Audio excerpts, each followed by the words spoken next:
My torn shoes and smelly clothes weren't welcome in places like this. The security guard grabbed my arm and told me to leave immediately. But I wanted to check my account. I had an account at this bank and was expecting a payment. They checked my accounts, even though I resisted. When the numbers appeared on the screen, the manager's face turned pale, and everyone froze. Seeing so much money in a homeless man's account had shocked them. Where had this money come from? How much money was in my account? Now I'll tell you how I taught them a lesson. How I made them pay the price for looking down on a homeless man. My name is Thomas Whitmore. I'm 52 years old, and I've been homeless for the past 7 years. I sleep in doorways and under highway overpasses. I eat at soup kitchens when I can. I wear whatever clothes I find in donation bins. People look at me with disgust. They cross the street when they see me coming. They hold their purses tighter. They hurry past without making eye contact. I'm invisible to most of them, just another homeless man they'd rather not acknowledge. But I wasn't always like this. 7 years ago, I had a different life. I worked as a high school teacher. I had an apartment and regular meals and clean clothes. I was a functioning member of society. Then everything fell apart. I lost my job due to budget cuts. I couldn't find another teaching position. My savings ran out quickly. I couldn't pay rent. I ended up on the streets. At first, I thought it would be temporary. I thought I would get back on my feet quickly. But the longer you're homeless, the harder it becomes. Nobody wants to hire someone with no address. Nobody trusts you when you smell like the streets. So I stayed homeless. 7 years on the streets changes a person. You learn to survive. You learn which shelters are safe. You learn where to find food. You learn to keep moving and stay alert. But 3 months ago, something unexpected happened. A lawyer found me. He'd been searching for weeks. He finally tracked me down at a shelter where I sometimes stayed. The lawyer's name was Richard Preston. He wore an expensive suit and carried a leather briefcase. He looked completely out of place in that run-down shelter. He approached me carefully, like I might run away. "Are you Thomas Whitmore?" he asked. "Son of Jonathan Whitmore?" I hadn't heard my father's name in over 20 years. We had been estranged since I was 30. He was a wealthy businessman who built a real estate empire. When I chose to become a teacher instead of joining his business, he cut me off completely. "Yeah," I said. "That's me. Why?" Richard sat down across from me. He opened his briefcase and pulled out official-looking documents. "Your father passed away 3 months ago," Richard said. "I'm the executor of his estate." I felt nothing at first. My father had been dead to me for 20 years anyway. We never reconciled. He never reached out. I assumed he had written me out of his life. Completely. "Okay," I said.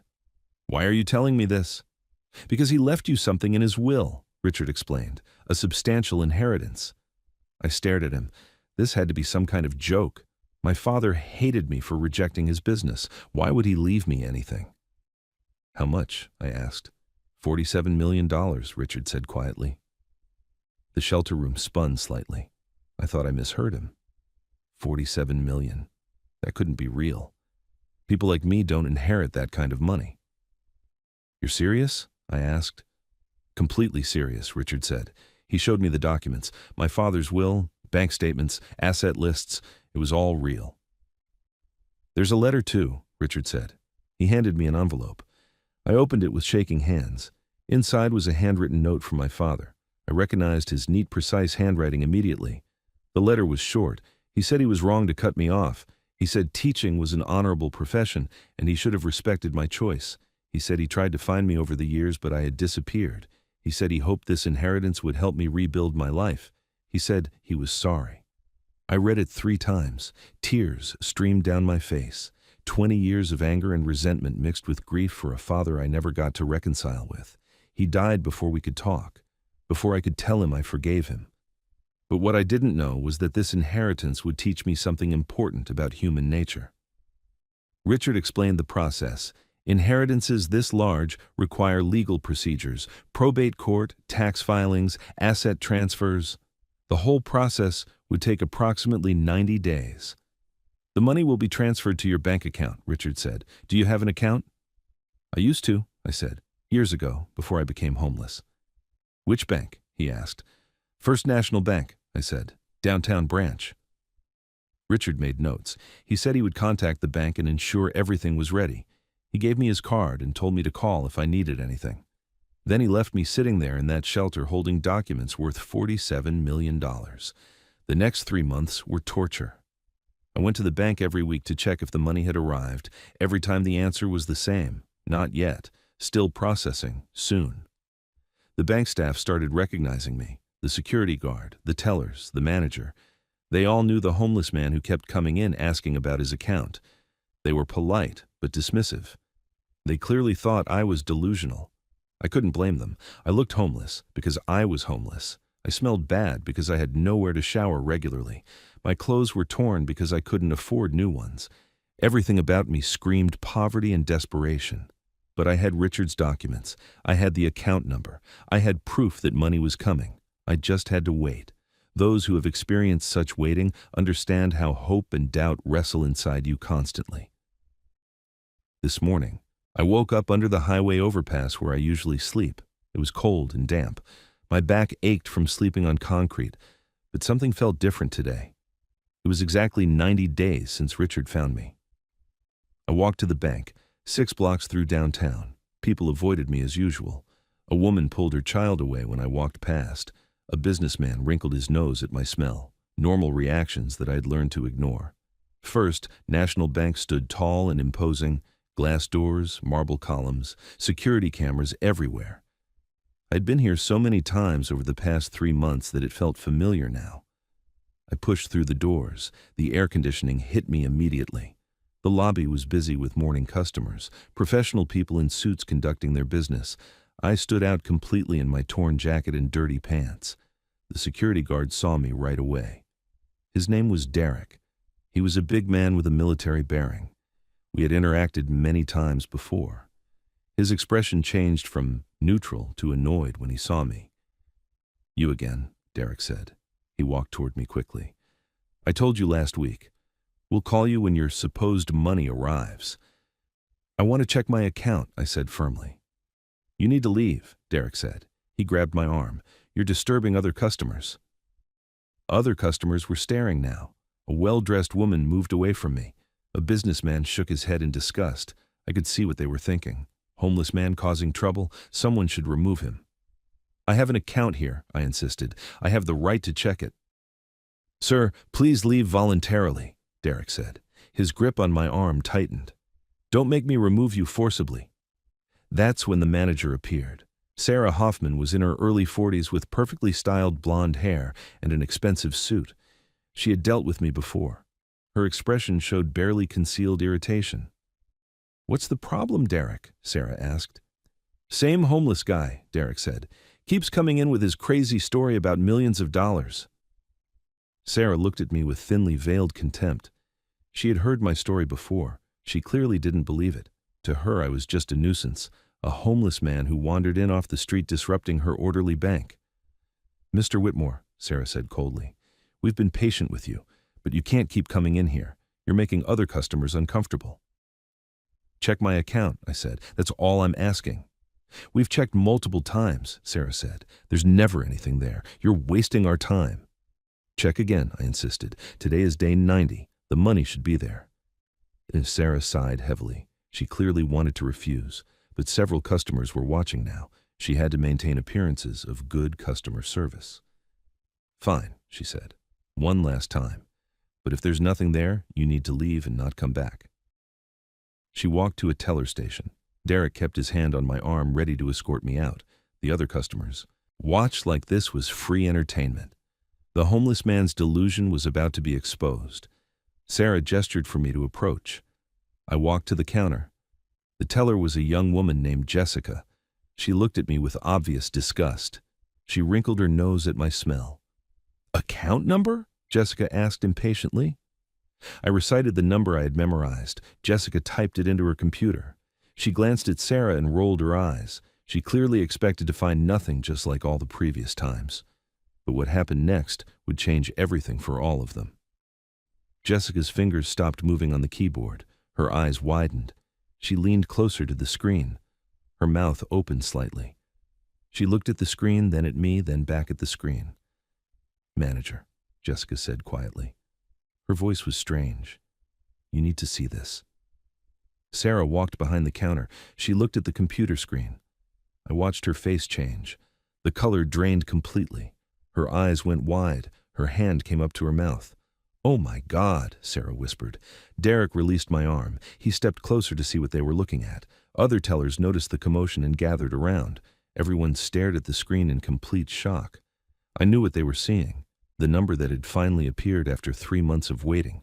The inheritance that proved I wasn't delusional or crazy. The $47 million that my father left me. The lobby got quiet. Customers sensed something unusual was happening. They watched the bank staff frozen around that computer screen. They watched me standing there in my torn clothes and dirty shoes. They didn't understand yet, but they would soon. Sarah slowly looked up at me. Her face was pale. Her professional composure had shattered. She opened her mouth, but no words came out. She tried again. "Mr. Whitmore," she finally managed. Her voice shook. "Your account shows a balance of $47,234,891.67. The lobby erupted. Customers gasped. Tellers whispered to each other. Derek's jaw literally dropped. Everyone stared at me with new eyes. The homeless man they wanted to throw out was actually a multimillionaire. I looked at Sarah calmly. I had waited 3 months for this moment. 3 months of being dismissed and mocked and treated like trash. Now, the truth was finally visible on that screen for everyone to see. "I told you the money was coming," I said quietly. Little did they know this was just the beginning of the lesson I was about to teach them. Sarah tried to recover her professional demeanor, but she was shaking. Jessica couldn't stop staring at the computer screen. Derek had stepped back looking embarrassed. The other customers whispered and pointed. "Mr. Whitmore," Sarah said. Her voice was completely different now, respectful, almost fearful. "I sincerely apologize for any misunderstanding. Would you like to step into my office?" "No," I said. "I'll handle this right here." I wanted everyone to see this. All the customers who looked at me with disgust, all the staff who dismissed me as crazy. Everyone needed to witness what happened next. "I want to withdraw my money," I said clearly. Sarah's face went even paler, if that was possible. "All of it?" she asked weakly. "Every single cent," I confirmed. The lobby was completely silent now. Everyone listened. This was better than any drama they could watch on television. This was real and happening right in front of them. "Mr. Whitmore," Sarah said carefully, "that's a very large amount. We would need advance notice for a withdrawal of that size. We don't keep that much cash on hand." "Then get it," I said coldly. "I want my money, and I want it today." Sarah looked panicked. She glanced at her staff. She looked at the growing crowd of customers. She was trapped. A client with $47 million was demanding service, and she had just tried to throw him out. "Please," Sarah said, "let's discuss this privately in my office." "There's nothing to discuss," I said. "You wanted me out of your bank. Fine. I'm taking all my money and going to a different bank, one that treats all customers with respect." If you've ever seen someone realize they made a terrible mistake, you understand the look on Sarah's face at that moment. She started to say something, but stopped. She pulled out her phone with shaking hands. She dialed a number and stepped away. I heard her speaking urgently to someone, probably her regional manager, probably explaining that a multi-million-dollar account was about to walk out the door. Jessica the teller stood frozen at her station. She had rolled her eyes at me just minutes ago. Now she looked terrified. Derek, the security guard who grabbed my arm, stood in the corner looking at the floor. Other bank staff had gathered. They all stared at me with mixture of shock and fear. They realized what was happening. Their branch was about to lose the biggest account they had ever seen because they treated a homeless man like garbage. The customers watched everything. Some looked ashamed. The woman who had pulled her child away from me earlier looked down at her shoes. The businessman who wrinkled his nose at my smell had disappeared. Sarah came back. Her face was red. Sweat beaded on her forehead despite the air conditioning. "Mr. Whitmore," she said desperately, "I've called my regional manager. He's on his way here now. Please just wait a few minutes before making any decisions." "Why should I wait?" I asked. "You couldn't wait to throw me out. You grabbed my arm. You told me I was disturbing customers. Why should I give you any more of my time?" "Please," Sarah begged. "I made a mistake. We all made a mistake. Just give us a chance to make this right. I looked at her. I looked at Derek. I looked at Jessica. I looked at all the staff who had dismissed me over the past 3 months. They all looked scared now. They all understood what was at stake. But what I said next would determine everything that followed. I'll wait 10 minutes, I said. Not 1 minute more. Sarah nodded frantically. She rushed to her office and I heard her on the phone again. Her voice was high and stressed. The other staff members stood around awkwardly. Nobody knew what to do with me now.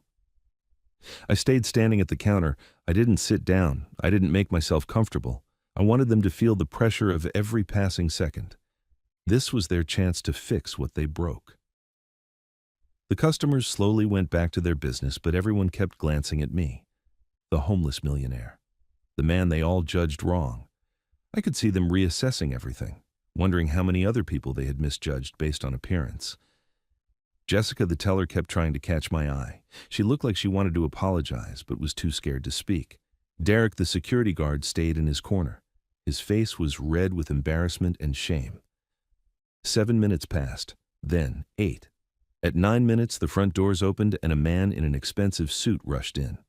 He was about 60 with gray hair and a deeply worried expression. He looked around the lobby until his eyes found Sarah.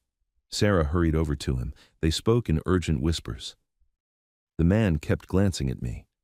Sarah was explaining everything that happened. The man's expression grew more alarmed with every word. Finally, he approached me. He extended his hand with a professional smile that didn't reach his eyes. "Mr. Whitmore," he said, "I'm Richard Richardson, Regional Manager for First National Bank. I understand we've had some unfortunate misunderstandings this morning." I didn't shake his hand. I just looked at him. "Misunderstandings," I repeated. "Your security guard physically grabbed me. Your manager tried to throw me out. Your teller rolled her eyes at me. Those aren't misunderstandings. Those are choices." Richardson's smile faded. He lowered his hand. "You're absolutely right," he said. "The treatment you received was unacceptable. I sincerely apologize on behalf of First National Bank." "Your apology means nothing," I said. "I'm withdrawing my money and taking it elsewhere." Richardson's face showed real fear now.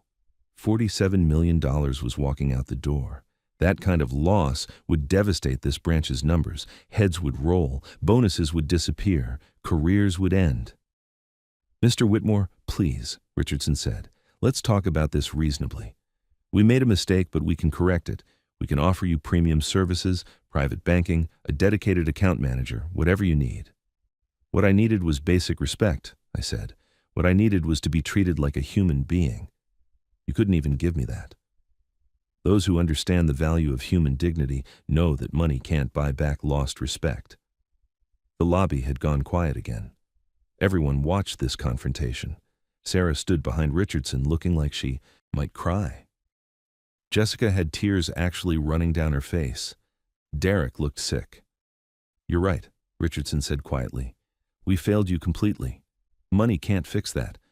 But please understand these people made a mistake in judgment. They're good employees who made a bad decision based on appearance." "Exactly," I said. "They judged me based on how I look. They decided I was worthless because I'm homeless. That kind of prejudice doesn't deserve a second chance." Richardson looked desperate. He glanced at his staff, then back at me. "What can we do?" he asked. "What would make this right?" I'd been thinking about this moment for the past 9 minutes. I knew exactly what I wanted. Not for revenge, but for justice. Not to hurt them, but to teach them. "I want accountability," I said.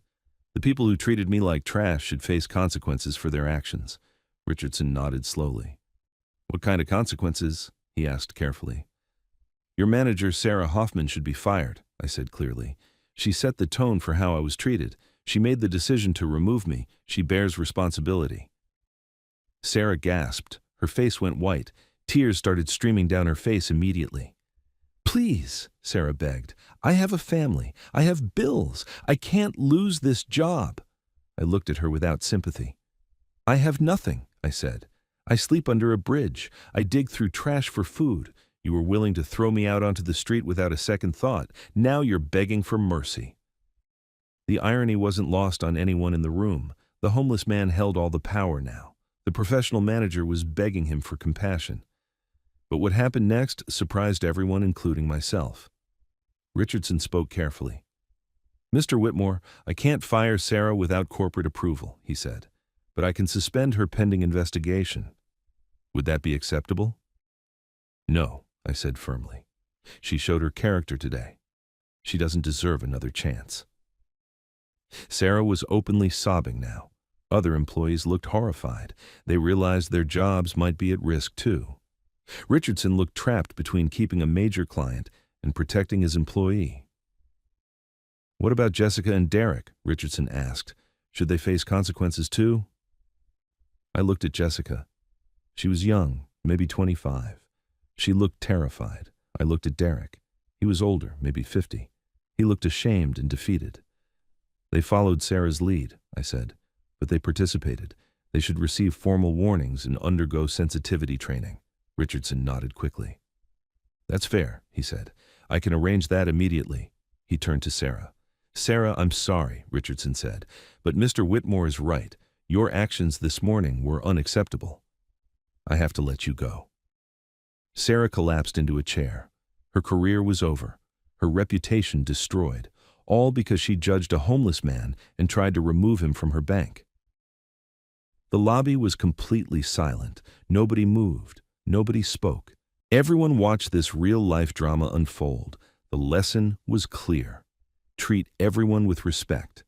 You never know who they really are. I felt something unexpected. Not satisfaction exactly, not happiness, but something like peace. Justice had been served. The people who looked down on me had faced consequences. But I also felt something else, something unexpected. I felt pity for Sarah. She made a terrible mistake, but she was human. She had a family, she had bills. Losing her job would devastate her life, just like losing mine devastated me years ago. Maybe experiencing such loss yourself makes you understand others who are falling. "Wait," I said. Everyone looked at me. Richardson paused. Sarah looked up with desperate hope in her eyes. "Maybe there's another way," I said slowly. Richardson waited. Sarah held her breath. The entire lobby seemed to lean forward. "I'll keep half my money in this bank," I said. $23 million stays here. The other half goes to a different institution." Richardson's face showed relief and confusion. "That's very generous," he said. "But what about Sarah?"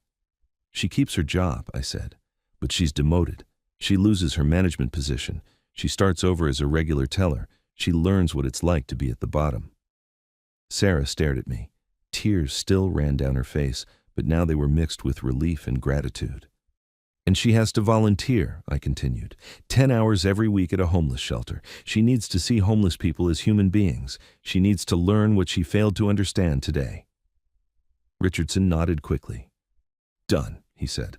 "Absolutely done. Sarah, do you accept these terms?" Sarah stood up shakily. "Yes," she said. Her voice was hoarse from crying.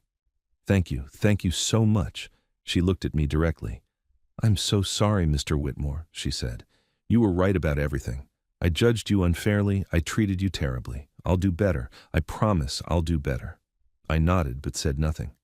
Words were easy. Actions would prove if she meant it.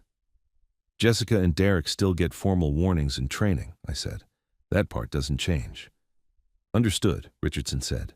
He looked at his employees. "You all heard this. You all learned something today. Never judge people by appearance. Treat everyone with dignity and respect." The staff nodded. Some looked relieved. Some looked thoughtful. Everyone had learned an expensive lesson today. Richardson turned back to me. "Mr. Whitmore, thank you for your mercy," he said. "Now let's get you set up properly. You deserve our best service." He led me to a private office, a comfortable chair, a clean desk, privacy and respect, everything they should have offered from the beginning. Over the next hour, Richardson arranged everything. $23 million would stay at First National Bank, but managed by a different branch with a dedicated private banker.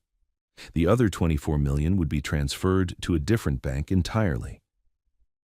"We'll also arrange proper documentation," Richardson said. "New debit cards, checkbooks, online banking access, everything you need."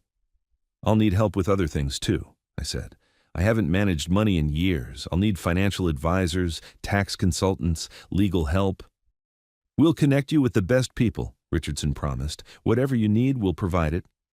When everything was arranged, Richardson walked me to the door. The lobby staff watched nervously.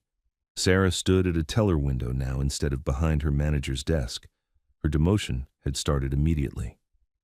I stopped at the door and turned around. Everyone in the bank was watching me, customers and staff alike. I wanted to say something they would remember. 3 months ago, I came to this bank as a homeless man, I said loudly. You all saw me. You all judged me. You decided I was worthless because of how I looked. People shifted uncomfortably. Some looked away, but most listened. Today you learned I have $47 million, I continued.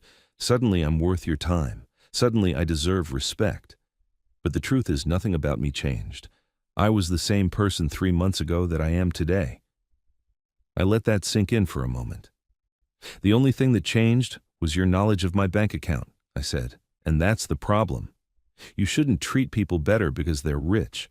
You should treat everyone well because they're human beings. The lobby was completely silent. My words hung in the air. Several people had tears in their eyes. They understood. They got it. The lesson had landed. Remember this day, I said. Remember the homeless man you wanted to throw out. Remember that he had more money than most of you will see in your lifetimes. And remember that money doesn't determine someone's worth as a person. I walked out of the bank. The morning sun was bright and warm. The street was busy with people going about their lives. I looked down at my torn clothes and dirty shoes. I was still homeless. The money hadn't changed that yet, but everything else had changed. I had resources now, options, a future.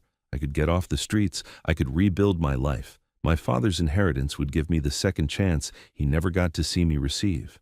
Looking back now, I realize that day taught me something important too. The next few weeks were a whirlwind. I hired a financial advisor who helped me understand my wealth. I hired an accountant who handled my taxes. I hired a lawyer who protected my interests.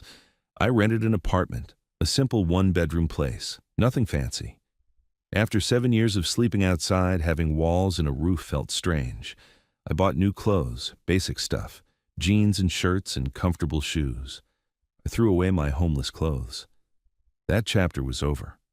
I bought a bed. The first night sleeping in it, I couldn't relax. It was too soft, too quiet. I ended up sleeping on the floor. It took weeks before I could sleep in the bed comfortably. Saw a doctor for the first time in 7 years. He found problems, malnutrition, dental issues, vitamin deficiencies. Years of street life had damaged my health, but everything was fixable with time and treatment. I saw a therapist too. I needed to process everything. The years of homelessness, the sudden wealth, the complicated feelings about my father, the anger and grief mixed together. The therapist helped me understand that my father's inheritance was his way of apologizing. He couldn't do it in person. He couldn't undo the 20 years of estrangement, but he could try to help me rebuild the life his rejection had helped destroy. I decided to use the money purposefully. I didn't want to waste it on luxury and excess. I wanted to honor my father's final gift by doing something meaningful. I established a foundation called Second Chances. The mission was simple: help homeless people rebuild their lives, provide housing and job training and mental health support, give people the resources they need to get off the streets. I partnered with local shelters and organizations. I hired staff who understood homelessness because they had experienced it themselves. I created programs that treated homeless people with dignity and respect. I also hired Sarah Hoffman. She had been volunteering at shelters as part of her agreement with me. She came to understand homeless people as individuals with stories and struggles. She became passionate about helping them. Sarah became the director of outreach for Second Chances. She coordinated with shelters and social services. She organized job fairs and housing placement. She used her management skills for good instead of excluding people who needed help. One day she came to my office. She looked nervous. "Thomas," she said, "can we talk?" "Of course," I said. She sat down across from me. She was quiet for a moment, gathering her thoughts. "I need to thank you," she said finally, "for giving me a second chance, for not destroying my life when I deserved it." "Everyone deserves a second chance," I said. "What I did to you was terrible," she said. I judged you without knowing anything about you. I tried to remove you from the bank like you were trash. I was cruel and prejudiced. You learned from it, I said. That's what matters. I learned so much, she said. Working at the shelters opened my eyes. Every homeless person has a story. Everyone ended up there for a reason. Nobody chooses that life. She looked at me directly.